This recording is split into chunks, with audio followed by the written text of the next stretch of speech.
Hello, everyone. This is Adam Meister, the Bitcoin Meister, the Disrupt Meister. Welcome to the Beyond Bitcoin show. Today is August the 3rd, 2019. Strong hand, unconfiscatable. Bitcoin is the next Bitcoin. Personal responsibility is a new counterculture.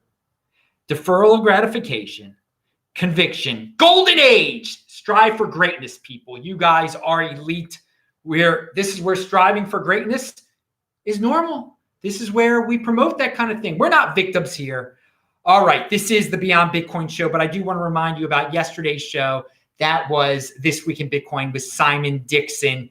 It was a great time. Check it out at techbalt.com, TECHBALT, or disruptmeister.com. It's also linked to below. And yeah, YouTube has changed things up. I am doing things a different way on Fridays, and every other day of the week is going to be the same, but the interface is totally different. So what I'm looking at right now and the way I set this up, it looks a lot different. But hey, man, we roll with the punches here. You always got to be able to adapt a little bit. You just keep the system going. And the system, for me, a new show every single day. Pound that like button. Let's start it out here.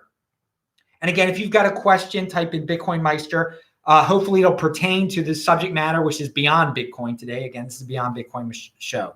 Justin Kahn says, adopt an attitude of taking 100% responsibility for your life at home and at work.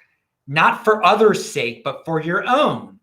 Feeling like things are happening to you and not because of your choices make you miserable. Again, beautiful way of summing up. Personal responsibility is the new counterculture. You want to be able to take the blame. Yeah, it was my fault. Instead of saying, oh, this was brought on by some mystical force, some conspiracy to this, you go wild that way. And we're going to actually talk about conspiracies and that kind of topic and blaming others, scapegoating in a second here with Sam Vankin. Sam Vankin is an interesting fellow. I've mentioned him on this Beyond Bitcoin show before.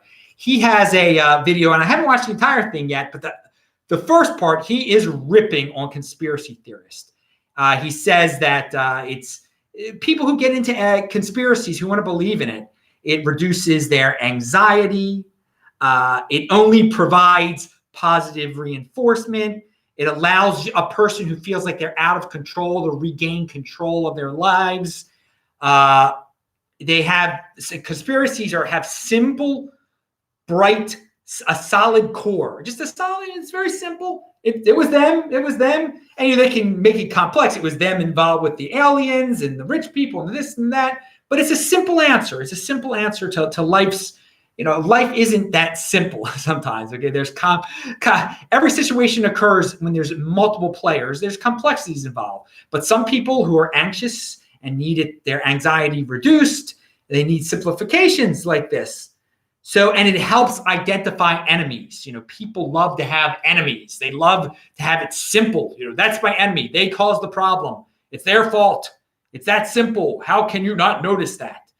And another thing he points out about conspiracy theorists is they make lists. They love to have lists. That's how they prove that the conspiracy is true. They list all these commonalities. And lists are no replacement for reason. So watch Sam Vankin. He is no fan of conspiracy theorist, and neither am I, as all of you know. I think it's all about the conspiracy theorists are about scapegoating and not taking personal responsibility of their own lives and living vicariously through others. It's quite a pathetic existence, and Sam really rips into them nicely. Now, again, since this is a Beyond Bitcoin show, we're going to talk a little bit about sports, but the sports involves Bitcoin. Now, don't waste your time on sports, but Adam Kownacki, and I cannot pronounce his name, the big heavyweight from Brooklyn, is fighting tonight, Chris Arreola.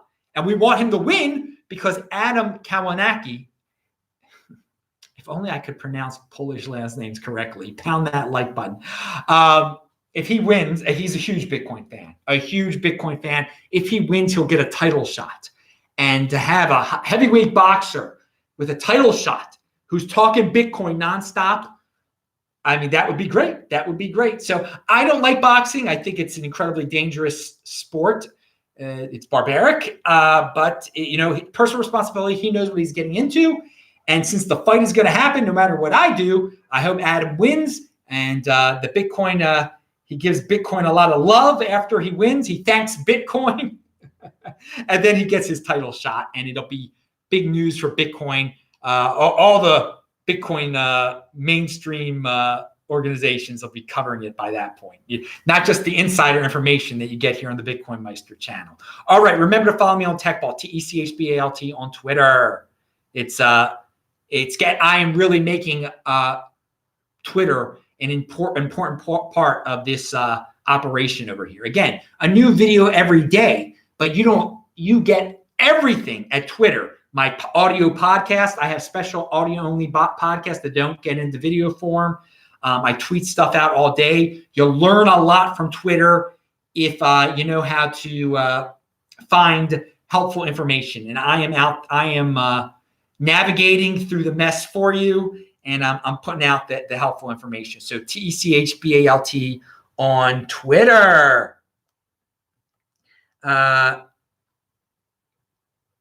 All right. Remember, if you have a question, type in Bitcoin Meister. There are people that are saying Adam and stuff, but they didn't type in Bitcoin Meister. Okay, so I can actually see when you're asking me a question. The setup is very difficult to see here.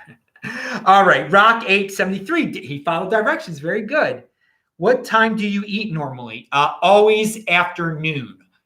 Always afternoon, always before 9 p.m. It's usually around 5 p.m., though. It's just the way things have been. When you fast 22 hours every day, again, if I start at 5 p.m. and ends at 6 p.m., then the next day, the earliest it could be is 4 p.m.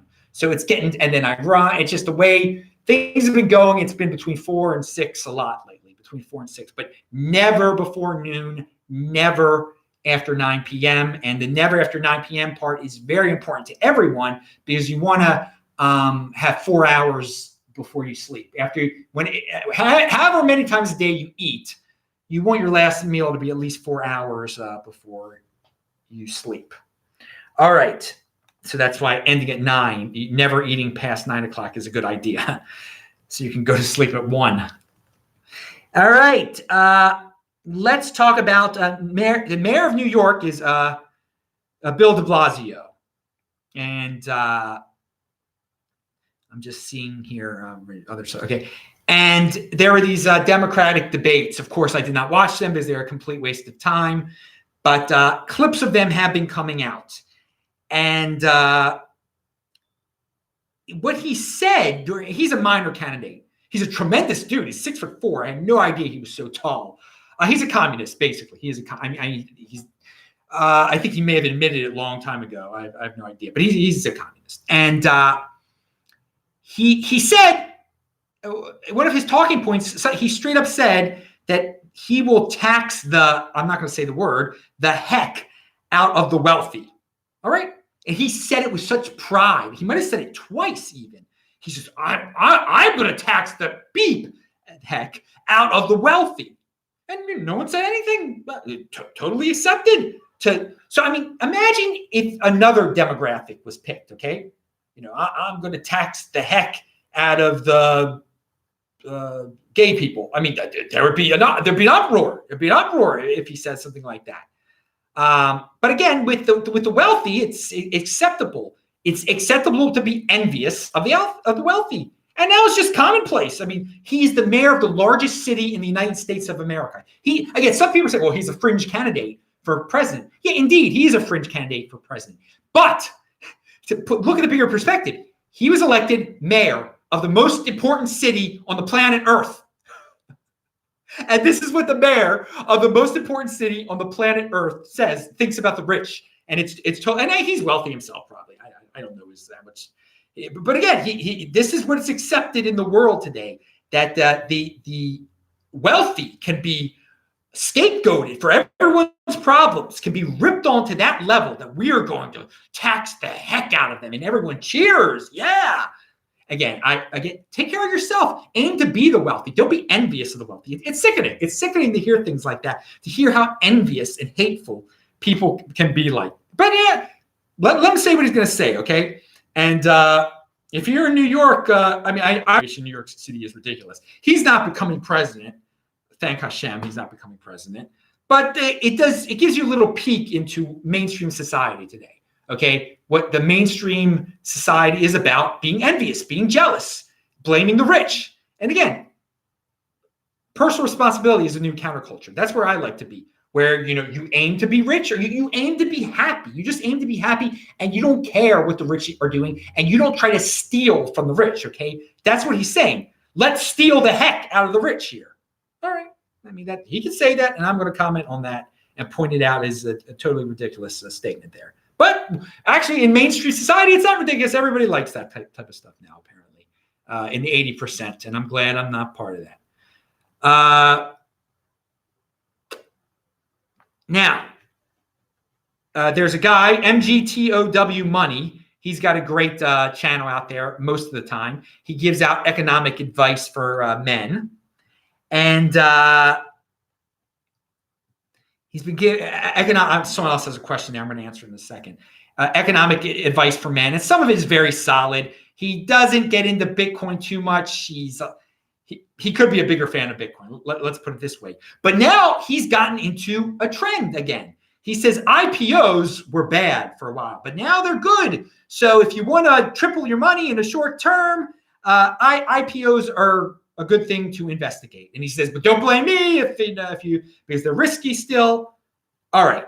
It's totally this triple the money in a short period, short-term thinking, totally.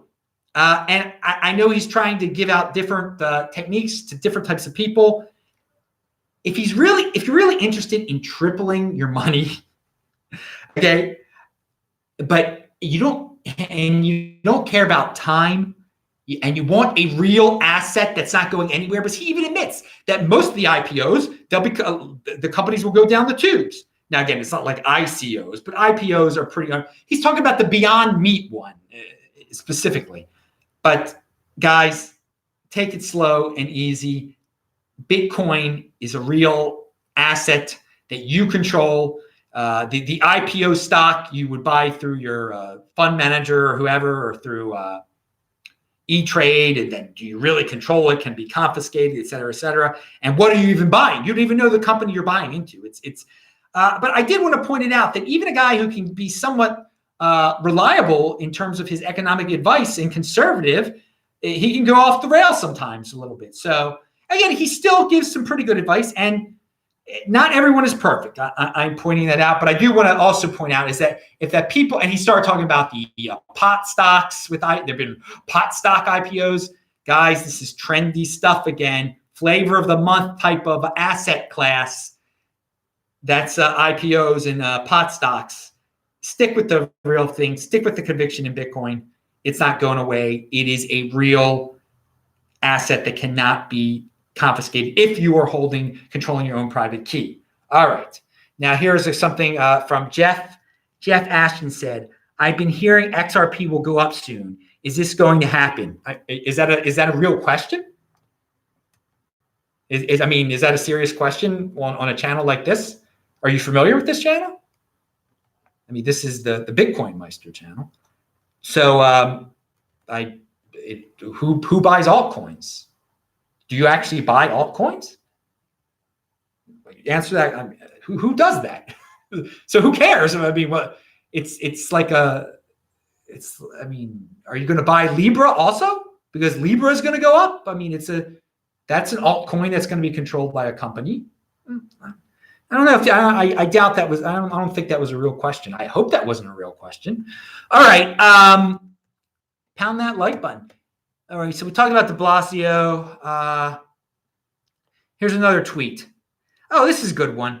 Put your work out there. You never know who's watching. Basically, this person, SHL, that's their name, SHL. They're saying be in motion. Exactly, be in motion. Who cares? Fitting in is overrating. If you create something, put it out there. Put your ideas out there. Put your ideas out there. You've got nothing to lose. You've got nothing out. If you put some hard work into an idea, put it out there. Put it out there. See what's that. What's the worst that can happen? What's the worst that can happen? You never know who is watching. And again, I think a lot of people. And you're like, well, where do I put my ideas? Well, you tweet out your tweet out your video and or your blog post. Okay. And of course, most people are like, well, who's what? Twitter is just a big arguing and screaming. You never know who's going to stumble upon it, who's going to retweet it, if it could become viral. But put it out wherever. We have so many opportunities in this modern world, and they're just growing and growing. I mean, 10 years ago, it wasn't like this, where you could just social media was just so dominant now. You have an idea, it could go viral. You do not know. It could be. Email me your idea, whatever. Just put your idea out there. You never know who is watching, and that is a great attitude to have. All right, who do we have here? Oh, Rico report. This is good. He says IPO, initial Ponzi offering. Yeah, but let those initials stand for that in your head, so you don't get tempted.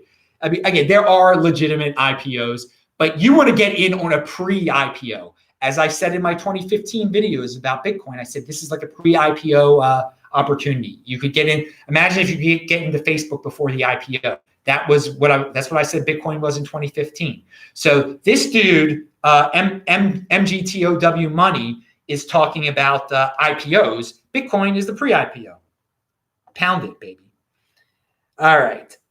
So, and now I don't know if this is true. 1 out of a 1024 just said Bitcoin dominance is at 69.26. Are you sure about that? I thought it was at like 66%, dude. Dude, you might have just wanted me to say 69, didn't you? Pound that like button if you just wanted me to say 69. Probably that's I don't check. You check the site btc.d. That doesn't. It only counts on CoinMarketCap. I only go by CoinMarketCap's thing, dude. So maybe it is 69.26 at wherever you are, but unfortunately, CoinMarketCap is where people look to see when they quote Bitcoin dominance, they're quoting CoinMarketCap. So I believe it is 66 somewhere around 66. It's less than 2/3, dude. But again, who cares what the dominance is? Because once Libra and all the other coins get their other companies get their coins, Bitcoin dominance will go way down. That doesn't mean anything. Bitcoin will still be Bitcoin. It's just there'll be more coins with big market caps on there. And I'm going to mention this tomorrow. I thought someone pointed out that Walmart is coming out with their own. It wants to come out with their own coin, just like Libra. And I predicted that on July 21st. I'm going to link to it in tomorrow's show, and then I'm going to have a podcast that actually quotes it. So again, that's why you follow me. You go to sportsmeister.com. You can listen to all my podcasts there that won't be in video form here.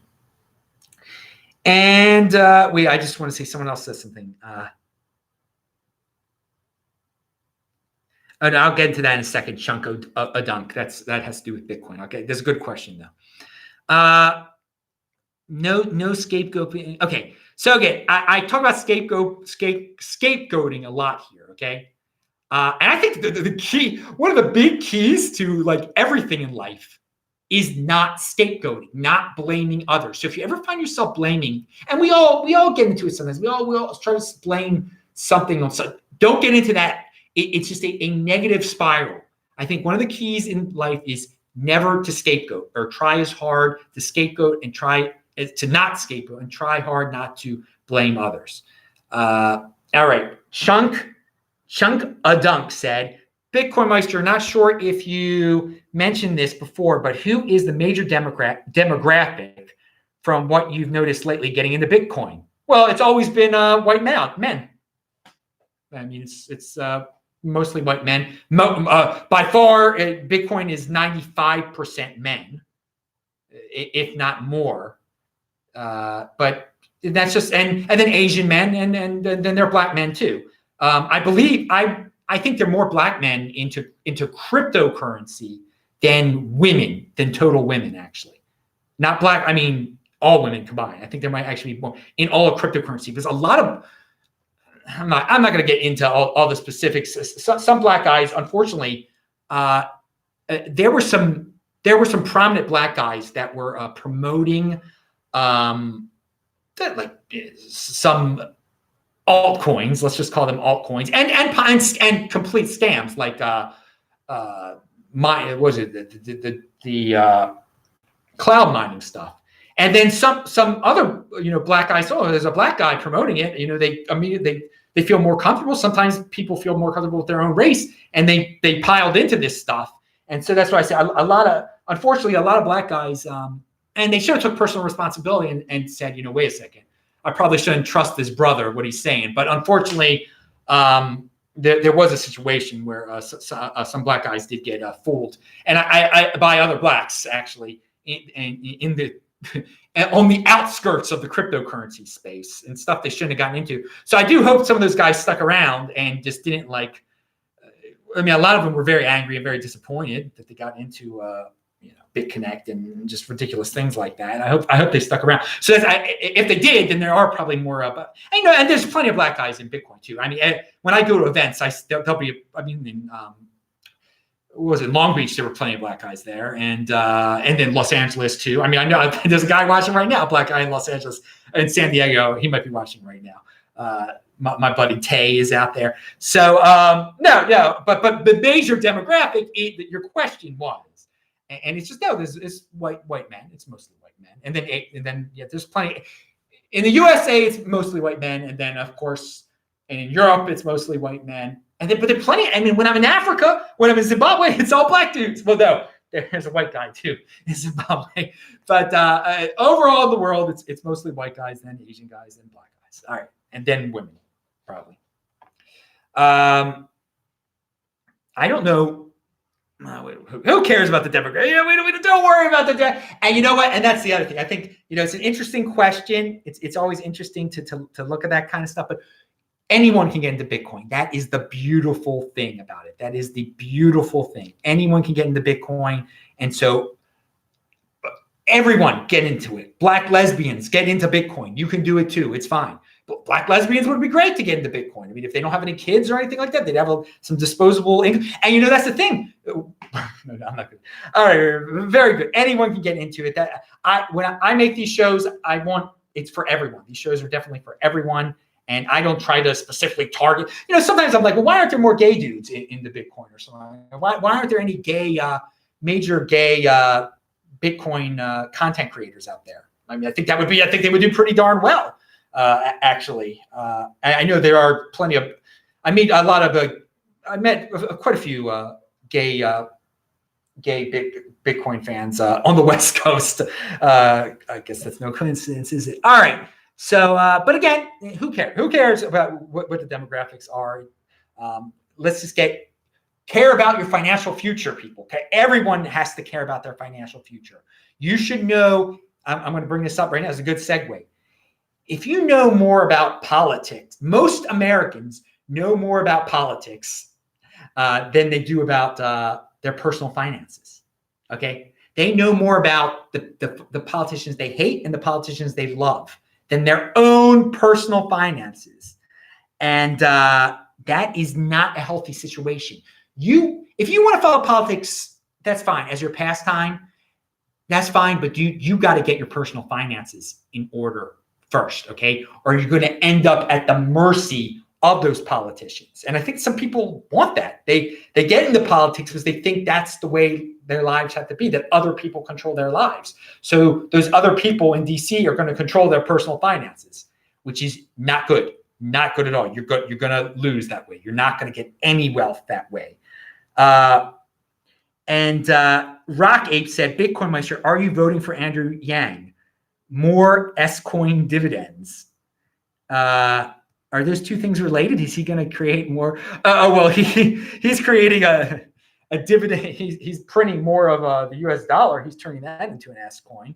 Now, actually, the funny thing is, I was once a young, naive person, and I became when I registered to vote, I registered as a Democrat. because I thought, well, all Jewish people. I had this mentality then. Jewish people are supposed to be smart, but yet so many Jewish people, when they're 18 years old, well, all Jews are Democrats, so I better be a Democrat. That's idiotic. That's totally idiotic. And I did an idiotic thing. I became a Democrat because I thought, well, all Jewish people are Democrats. I fell for the identity politics. Whatever. I was an 18-year-old kid. Now, if you're still falling for it for when you're 30, there's not much of an excuse anymore. You should have learned by then. But I did register as a Democrat as an 18-year-old kid, and I never changed. I'm still a Democrat, and who cares? It's not who I am. It's something on a little piece of paper. But because of that, I get to vote in the Democratic primary. So yes, I will only vote for Andrew Yang if I do vote. If I get my absentee ballot, if I'm in Maryland at that time, I will vote for Andrew Yang because it's just a slap in the face to the mainstream. He's again, I think it isn't the best idea what he's proposing, but at least he's honest. At least he has a brain. He's the smartest one out of all of them. And so that's the reason I'm going to vote for him, just to like make a little, maybe it'll make a little difference that if he gets 5% of the vote in Maryland, it might change things for a pot. Just voting for one of those mindless candidates isn't going to do a darn thing. It's not going to do it. And voting for him probably isn't going to do a darn thing either. But there's no way I could vote for those fake people. There's no way I could do that. And again, but voting isn't even that important. It is not even that important. And I guess that's another reason. So again, clearly I stay a Democrat. It's of no real importance. But I am going to vote for Andrew Yang as things stand right now, just to put a little twist into things there. And that is in the Democratic primary. I will vote for him. That is who I will vote for. In the general election, it doesn't matter who I vote for because I'm from Maryland and the Democrat wins anyway. So, the only way it could matter is if the guy in charge of Starbucks, what's his name? I forgot his name. If he runs an independent campaign, that could shift things. That you might have to be strategic who you vote for if you're in a state like Maryland, and if you want either him to win or Donald Trump to win. What's the guy in charge of Starbucks name? It's not good that I can't remember his name like that because Howard Schultz. Howard Schultz is his name. All right. MGTW. Okay, so we said put your work out there. No scapegoating. Okay, yeah. So I did say there's so many people who know more about Kamala Harris than their own freaking personal finances, which is a very scary thing. And they want the politicians to take care of them. So understand finance, people. Understand personal finance, and you will have your own wealth, and you won't. You're only yourself to blame. Okay. RICO report says, would you vote if it was on a blockchain? Yeah, I mean, I vote when it's not on the blockchain, so it doesn't make a difference to me. But of course I would. I would vote if it's just writing on a piece of paper. I mean, it's not that important. But if I'm there, I'm gonna vote. I don't care the method. The method doesn't make a difference to me. The method doesn't make a difference. So some people in America have put voting on such a high pedestal. It's like, it's not, you know your personal finances before you put voting on a high pedestal. Take care of yourself. Take care of yourself, dudes. All right. So now we're going to talk about, this is the channel, Making Success Cool Again. I was thinking about that. Making success cool again. Success isn't cool anymore. It's amazing. It's success is only for the counterculture. Mainstream, being the victim is cool, man. Okay. So Cornel West, we're going to talk about. He was interviewed by Joe Rogan, and then Yaron Brook ripped into the interview, and I linked to both YouTube videos are linked to below. And I want to point something out. People try to pit the workers against the entrepreneurs and the bosses. Workers just don't become workers out of the blue, okay? There has to be an entrepreneur who created the business, okay? So we have Cornel West, who is persuasive. He has many persuasive ways about him, okay? To the mainstream, at least, he's very persuasive. And he says a slogan, profits before people. I mean, and that's not true. Profits before people. You need profits in order for there to be employees, for there to be people, okay? And again, you know, if there were just people, I mean, someone would have to become an entrepreneur and employ the people. And the reason he's an entrepreneur is because he is making profits. He's got to make some money there too, okay? So this profits before people thing mantra, no, it's just it's empty words right there, okay? They want to employ people. They want to take care of themselves. They put a lot of money into the business to fund the business. They want profits to repay themselves, okay? So profit is a good thing. Profit should not be vilified. People are willing to pay more for your product, and you make a profit off of it because they value your product. You're adding value to people's lives, okay? That's another thing. When there are profits, the people who are paying for the product are benefiting. In theory, they're willing to pay more than it's worth. They value it that much so that you get the profit. They also they are profiting. They want this thing so bad. It's making them happy.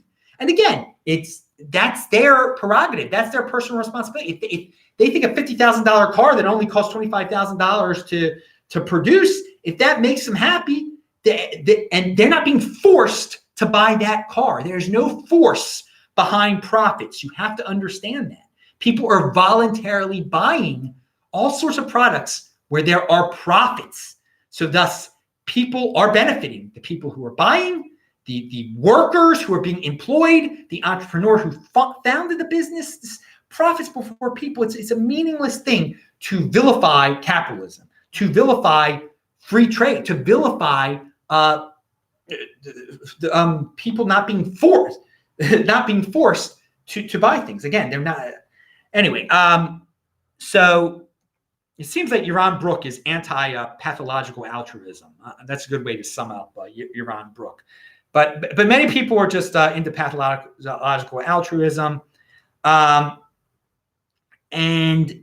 something that Yaron Brook points out about the government, what he thinks government's purpose is to defend and protect individuals' rights. I think that's very simple. If government just did that, if it defended and protected individuals' rights, that would be great. And it should be your right to start a business and not have the government tell you how to run your business, and that you can only charge this much for it. Or you can hire only certain people. You should be able to hire whoever you want to hire, and if you fail, you fail, and the government doesn't come and bail you out.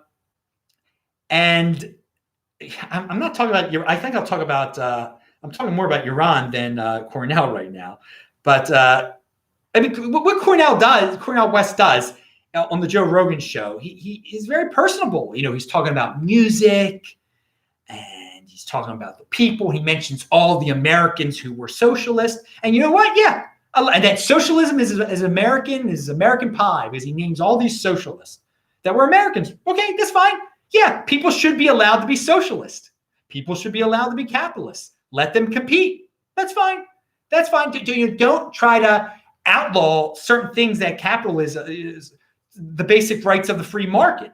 Don't try to mess with the free market there. Okay, if you think socialism is so great, then set up some socialist organization, a sharing, where the workers control the business, and let it compete with businesses where the CEO controls the business.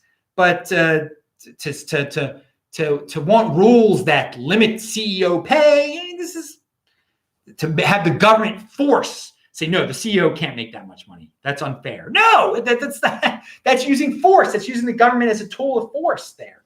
But no, I will give him his persuasion some credit there. Cornel West is a smart guy, and he does a little jive talking there and everything to make it seem like he's down with the people, and he calls everybody a brother. And then he knows that, like, white people, they love when a black guy calls them a brother. brother Joe Rogan, he's saying, and brother this and brother that and brother this and brother that. And it's a complete, if you want to call me brother, I don't have a problem with it. But the reason he's doing this is it helps it helps persuade people. It really does. It's like, oh, the black guy called me a brother. He must be right. He's onto something there. Oh, let's be for the people here. Let's be for socialism. Bring socialism, force socialism on the people. We're not, capitalism isn't forced on the people. That's not forced on the people. You could run a commune if you want to in the United States of America, or a co-op. They're just not very successful. There's not much success to it all. So Yaron Brook says, do people want better accounts of reality? And I say, no, they don't. They don't want better accounts of reality. They want fake. They want fake. They love fake stuff. They love fake. They want fantasy. They want fantasy. They want me to say, oh yeah, Ripple's going up. You should buy Ripple. They want me to say that. They don't want the cold realities that no, it's boring. Bitcoin is going to win. All you have to do is buy and hold Bitcoin and you'll be fine. That's a real asset. They want me to say, well, no, Ripple's the next Bitcoin, or, some other altcoin's the next Bitcoin. Again, people want to hear fantasy. They want fantasy. They don't want reality. They don't want to take personal responsibility of themselves. They want conspiracies. So do people want better accounts of reality? No. The 80% of the people don't. They want fantasy.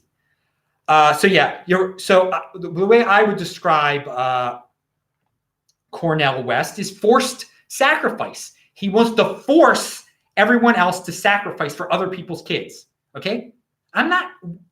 That's morally wrong, to force me to give to somebody else's kids. Why? Well, I have no obligation to someone else's kids. Let their parents take care of them, okay? I'm not here to take, if I want to my free will, if I want to take care of other people, I want to start a charity, that is great. Let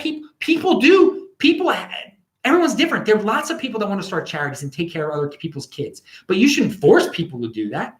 Forced sacrifice.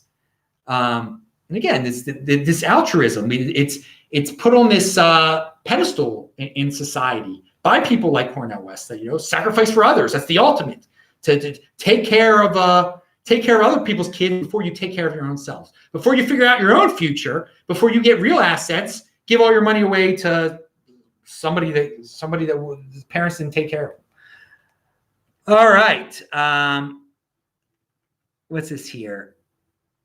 Casso said, wouldn't it be more fair if they just count all the votes of all the people together for USA president? No. You mean just the popular vote? That's not. There's checks and balances in the federal system. It's 50 separate states. It's 50 separate states that are elect the president. It's not the people that really elect the president. It's the people through their state. Okay, it would be a mob mentality. That the founders did not believe in democracy. They did not believe in mob rule, because if you just counted up all the votes for president, then what you could do, the president could come from California every time. He would just make sure he would do something California centric. His whole gimmick would be, we will give everybody from California $1 million, and thus everyone from California would vote for him, and he would win the popular vote, or something like that. You could do of all the most populous states could just form a coalition, the top 3 states or something like that. It was something like that, and they would rule. They would have a tyrannical rule over the other states, and that's not how it was set. And then they would vote the president more power, and it would get out of control. So that's why we don't have democracy, because democracy always gets out. It always devolves into mob rule, and we're slow. United States is slowly becoming more and more of a democracy, and that's just mob rule right there. And I know that some people get a bad taste in their mouth because they've learned over time. Well, aren't we a democracy? No, we're not. It's a federal republic, okay, and constitutional republic, and it's different. And again, I like what Yaron Brook's take on government. It's just supposed to be there so individuals can be individuals, so that there's no interference in your life, and that that if someone does try to force you to do something, there's a legal system to stop them from forcing you to do something. All right. So if like this, you have to be in this commune. No, you don't. That I'm an individual. I don't have to be part of anything. I can go my own way. All right. I've talked about politics so much in today's show. Again, I can talk about politics because I have, of course, taken care of my my personal finances. But politics is a big soap opera in America today, and it does bleed into some aspects of our financial lives. Of course, the taxation and the in your real estate. If confiscations and stuff can be politics can influence that. But again, if you're set up correctly with your Bitcoin, if politics ever got beyond if the government ever went far with the overreach, you just leave the country and move somewhere else and start a new life with your Bitcoin. All right, so we talked about workers. For Saturday. All right, fake outrage. Pound that like button. There seems to be a lot of fake outrage on social media today. It makes people, first of all, it gets you noticed. The bigger of a deal you can make out of your outrage, the bigger, more hits you get, and you feel good about yourself with all that attention from your fake outrage. The virtue signaling with the fake outrage. But just be aware of that, people. Be aware of so much fake outrage. They're not really outraged. I would never do that. Oh, how could Ronald Reagan have said that in 1971? Oh, it's so horrible. It's terrible. Hey, fake outrage is a complete waste of time. Live in the present and take care of your own self, okay? So here's something from the world of worldwide abundance, because again, we are living in a golden age here in the Western world, where the poor have cell phones, where people can waste their money on so many different things. And again, they're free to do that. They're complaining about profits, yet they're the ones who want all of these things out there, and they are giving the producers those profits. So they are, by giving their money away, they are saying that they value this stuff more than the producer did. But then they have fake outrage over it. But how could they rip me off? No, you ripped yourself off. So here's this from the Hollywood Reporter. What is this? Box office. Disney hits record $7.67 billion in 2019 global revenue as The Lion King nears $1 billion. The powerhouse Hollywood studio accomplished the feat with more than 5 months left to go in the year. On Sunday, Hollywood's Alpha Studio announced its films have collected a record-shattering $7.67 billion in 2019 global box office, and it's not even August. The previous industry record of $7.61 billion was set by Disney in 2016. The $7.67 billion figure includes $5.09 billion amassed overseas. It's the first time any Hollywood studio surpassed $5 billion threshold internationally. So Disney has just made a record for studios for a year, and it's only August. $5 billion of those dollars were from overseas. And I hope I said 7.67 and not 767 billion. But this is the point, guys. That's a lot of Hollywood studios set a new record. Okay. It's not just rich people that are it's not just middle-class people. We are living in a time of abundance where people can just throw money away and watch movies and just watch movies. And they're making so much, and there's so much free stuff on the internet now. Yet Disney is setting a record box office. Okay, so don't give me this. The world is so horrible. It's the Western world is falling apart. It's a time of insane abundance. Okay, and we should be happy about that. Eddie says Bitcoin Meister for president. Never. Have you no? Have you read The Sovereign Individual? No. It's very prophetic. Big disruption coming to the welfare nanny state. No, they'll still be able to print money. I don't think there's a disruption at all. I think it'll continue to grow. I've said that a lot of times on this show before. The U.S. dollar is king of the kings of all the currencies out there. They'll be able to keep printing it. And again, I just said we're living in this incredible time of abundance and waste. the thing is the CUCKs out there paying the taxes because they want their kids to go to nice public schools away from the inner city. They will keep on paying higher and higher taxes, and the welfare state will keep growing, and they'll be happy. Everyone will be happy because technology will be improving. They'll keep on getting more and more stuff, no real assets. So again, the 80%ers are totally happy with more and more stuff, not assets, stuff.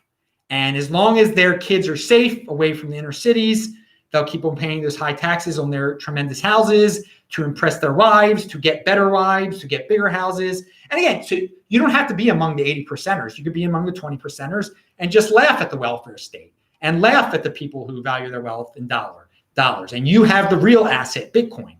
But the welfare state isn't going anyway, and it's not going away. They're going to be able to keep pulling this off as they've continued to pull. The government, when I say they, I say the government and the Federal Reserve, whoever prints the money. I don't care who does it. The dollar will remain king. The United States is the most powerful country in the history of mankind. The whole entire world wants to be like the United States. The United States influences the culture of the entire world. The United States has the best technology, and it will continue that way. We will continue to have innovations. We continue to have, even though as socialism creeps, again, the Silicon Valley people, who are some of the smartest people on the planet, they're willing to pay more and more taxes for a bigger social system, and they'll still create technology. So it's not like we're going to have this big thing, like all of a sudden one day the whole world's going to fall apart. We're going to, and there'll be no more money to pay. The EBT card won't work anymore. I used to think that day was going to come. That's a doom, PORN way of thinking. It's just why even worry about that? It's not going to happen. It's the poor will just get more and more fake stuff, and don't worry about them. Worry about yourself. This is such a great opportunity in this time of abundance and great technology. We should be trying to get real assets and real wealth so that in the future we can spend it on something really valuable. And that life extension to technology, who knows? Who knows? All right, but no, I don't think. I think did I just mess that? Anyway, no, I don't think the welfare state's going. They'll be able to pull it off for a while. United States will be able to pull it out for a while. I mean, some of these countries might totally fall. Some countries might fall apart.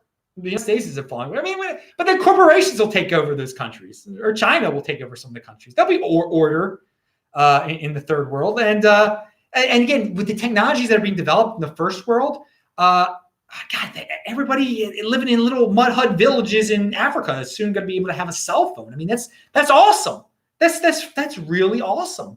I mean, 100 years ago, I mean, people would die so easily in not only in Africa but in many first world parts of the world. So we're living in a time of we're living in a golden age. That's the way I look at it. I don't look at I don't think things are falling apart at all. And again, some people like living in the welfare state. Some people love that. Again, as long as they get more and more stuff, so let them love that. That's their prerogative. Now, it's unfortunate they have to steal from me. The taxation thing. Taxation is theft. But we shall see. If it gets too bad, then we move. Last time I forgot to say that we were talking about eggs. A very simple thing I forgot to say that I should have said. If you think you have a bad egg, just put it in a glass, and if it floats, it's bad. If it sinks, it's good. I should have said that last time. If your egg floats, it's bad. So I was saying how Americans are really paranoid about eggs. They don't do that test. They should do that test. It's very good test for eggs. All right. 1 meal a day. It's a system. It's not a goal. It's a system. Now, you might lose weight. You will become healthier. So set up that 1 meal a day system. You will have all sorts of benefits. And the mainstream is catching on. The Wall Street Journal just came out with an article. The fasting cure is no fad.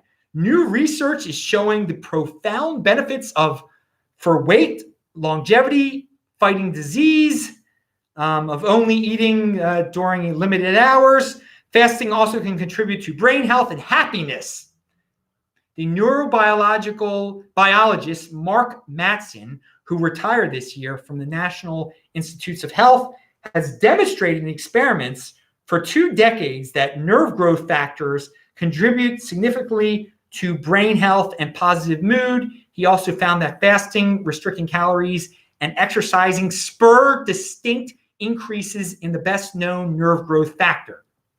So he's basically saying fasting, eating healthy, limiting your window of eating, that makes you happier.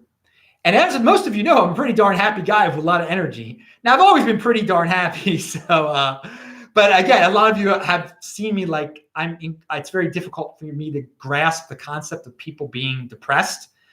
So, and again, I don't want to belittle the people who are depressed, but maybe change your fast. How about that? Now, this article talks about people bragging about fasting only 14 hours a day. Now, I thought that, if you're going to do intermittent fasting, you got to do at least 16 hours a day. Again, I'm up to 22 hours. I mean, to be safe, if you're going to try out intermittent fasting, if you're just training, then yeah, do 14 hours. But you got to get it up to 16 or 18 or something like that, man. I mean, come on. It's not that. What's the difference between what you used to be doing and fasting 14 hours? I don't know. Maybe I've become too strict with this stuff. But again, I've been fasting 22 hours every single day since, 20 hours every single day since, July or August of 2013. And it turned into 22 at some point along the way. And then, of course, this article, I don't think it went that much into it mentioned like skipping days of eating also. But yeah, the more fasting you can try, the better. It does regulate a lot of things. It lets your body take care of, if your body has more time to focus on stuff other than digesting, I think it's positive. So all sorts of benefits people are starting to realize and theorize about with fasting. So a lot of people, when I started talking about it, were like, oh, you'll starve to death. But here we go. We got even the Wall Street Journal. Now, again, I don't want to put the Wall Street Journal on a pedestal, but the mainstream is even starting to talk about it now. Because if you look on the internet, it's been fasting has been, people have been talking about it more and more and more. And I'm actually going to talk about a specific faster at the end of this video. And Eddie says, I water fast 40-hour week, 4 p.m. Saturday to 8 a.m. Monday. Never eat on a Sunday. Dude, that is awesome, Eddie. That is so awesome to skip that Sunday of eating. And there will be benefits there, dude. That's at the very least, you will lose some weight by skipping a day. But again, the goal should just be, getting a healthy system, and then benefiting from what happens. All right, Andrew Yang, I did want to talk about his closing statement. That was also a clip that I heard. His closing statement from the presidential debate. And he made such a great point. I linked to it below. He said that the previous presidential debate, that the mainstream media, instead of talking about what he actually said, they talked about how he didn't wear a tie. And he says that, society has become a reality TV show, that people care about looks. And, if you didn't wear a tie, they don't care about your substance. They want fancy sets and graphics. They don't care what you're saying. They want fancy sets and graphics. So I love that he said that. I thought that was great. So yeah, he earned my vote with that there when he said he brought up that tie comment, and society has become reality TV, fancy sets and graphics. So opt out of that stuff. Opt out of it. And that's the mainstream. The mainstream is fancy sets and graphics, and ties. Not wearing a tie is important, but what the guy said is not important. All right. Ronald Reagan, there is a Nixon tape from 1971 suddenly appeared. Actually, it did not suddenly appear. It had come out earlier, but there had been suits, I think, to prevent it from being totally, like, part of it you could hear, but they had blanked out the part where Ronald Reagan is talking about the Tanzanian members of the United Nations, how they were celebrating when China was, the United States didn't want the People's Republic of China to be the official China. They wanted Taiwan to be the official China. That's what the United States wanted. I agree with that. I've been to Taiwan. Taiwan is free. Taiwan is capitalist. China is communist. Or at least who knows what it even is now. Just a total control grid nightmare over there. But so Reagan saw what happened, he was offended. He was the governor of California. So he called up the president of the United States, Richard Nixon, who was also from California originally. And he used some terms to describe the Tanzanian delegation. And Nixon also used some terms to describe the Africans. And one could call these comments racist. Now, this was 50 years ago this happened. That's 1971. So it was 48 years ago this happened. So all of a sudden, everybody's virtue signaling all about it, all over social media, saying how horrible Reagan and Nixon are, how racist this country is, racist, screaming about racism. All right, how about this? How about this, people? All these private records their government, we own the government. We as taxpayers own the government. All of that stuff should be public. All of it should be public. None of it should have been blacked out in the first place. We should have heard what Reagan said to Nixon already, okay? But if people actually believe that in 1971, it was only Reagan and Nixon that were talking like this. Have you ever heard of a guy named Lyndon Johnson, who was the president before Nixon, who I believe was still alive in 1971? He died soon. But Johnson is they're tapes of him saying the N-word. I mean, he was from Texas. He was a Southerner. And he was straight up racist. But he was the one who helped get through all of the programs, the welfare programs to help black people. Okay, yet he was a racist. He was a racist. But again, do you think? Let's get some JFK old tapes. How do you think JFK talked about certain people? I mean, if we could hear all his personal tapes, what he said, because he was president before Johnson was president. And again, but before that, there weren't as many tapes, okay? But I'm sure Jimmy Carter, he was president of the United States, wasn't he? But what was he beforehand? He was governor of Georgia. Do you think when he was a governor of Georgia or when he was a farmer in Georgia, he didn't say anything that would be considered racist in 2019? In 1974, he didn't say anything that would be thought of a little bit differently 45 years later? So let's hear all their tapes. And then let's hear the way our grandparents talk or our parents talk. People talked a different way back then, okay? People said things. Should we worry about what they said 45 years ago? Should we really worry about it? Should we let that affect our lives today the way people talked in 1974 or 1963 or 1969 or whatever it was, or 1980? Should we really worry about that now? But there's an industry of people who want to worry about that type of thing. And it's a total waste of your time. But, for the people who want to do that, not competing with me. You can complain, I will compete. So you can live in the past because, guys, people talk differently in 1967, 69, 71. It was a different world. And people are going to look at the way we talk now in 50 years and say, oh, how could they have done that? Things change. Popular culture changes. Don't worry about the way people talk 50 years ago. How about that? All right. Okay, so that's enough about Reagan and Nixon. And I do link to an article about that below. And again, going back to Cornel West, I do have some more stuff about him.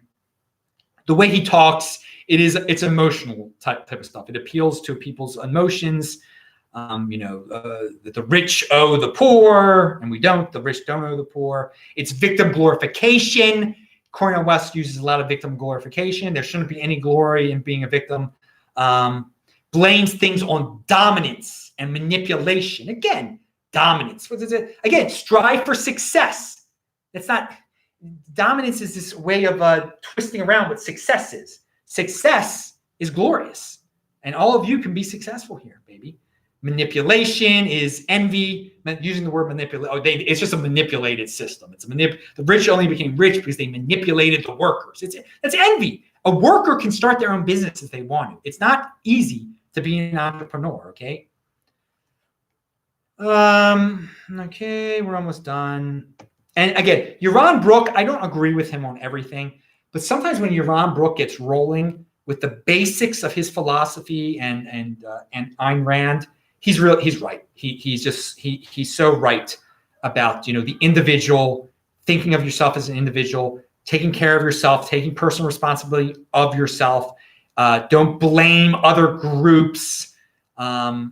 Treat people as individuals that are from group. They might be a Muslim, but you don't think that just because they're a Muslim, They're part of they're doing bad things on planes and stuff like that. Okay, judge when you meet a person individually, judge them as an individual. Think of them, and don't because you might be missing out on someone too. You might be missing out on an opportunity, but you do have a philosophy, stand for something, have some conviction. Don't be wishy-washy. One of the things that he rips on Trump for is that Trump will say anything that's convenient.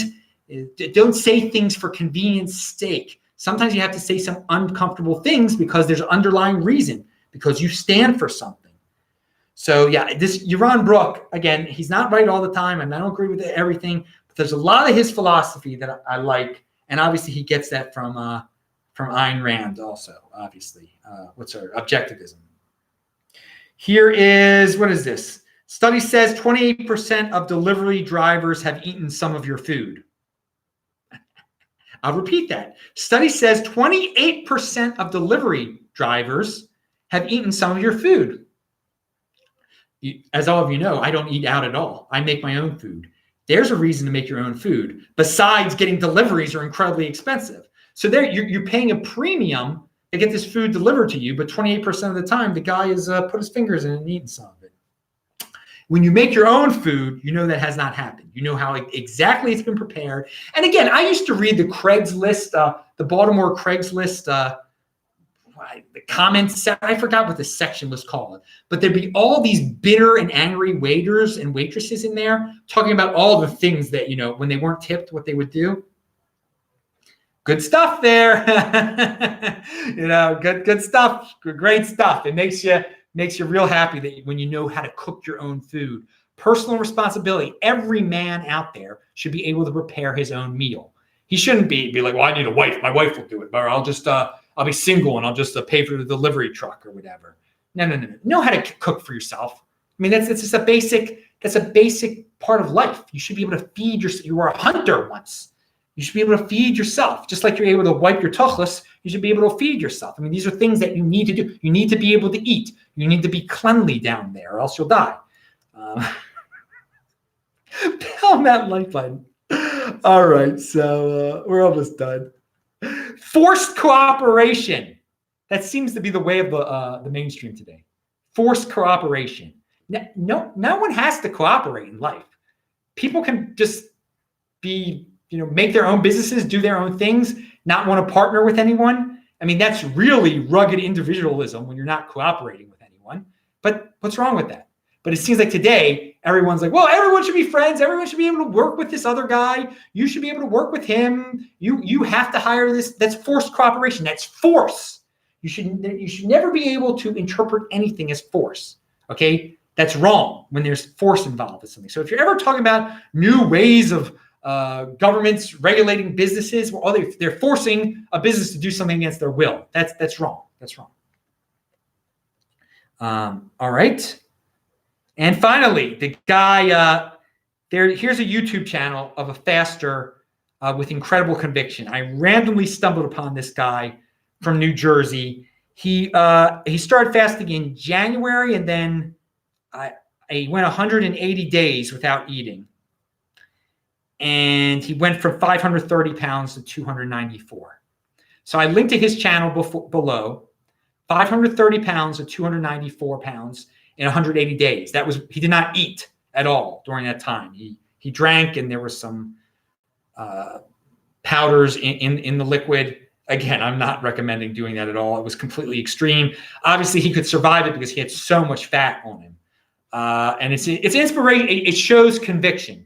If any of you think you don't have conviction, the dude didn't eat for 180 days. That's a strong freaking hand. And that's it. That is it. That is the show for today. I hope you enjoyed it. Pound that like button. Bang that bell button, everybody. That is Beyond Bitcoin. We'll be back with the regular Bitcoin show tomorrow. And of course, there'll be some extra podcasts if you miss me. So check out the audio, sportsmeister.com. I'm Adam Meister, Bitcoin Meister, Disrupt Meister. Subscribe to the channel, like this video, share the video, pound that like button, bang that bell button, and click on the squares. I will say hi to you in the chat. Bye.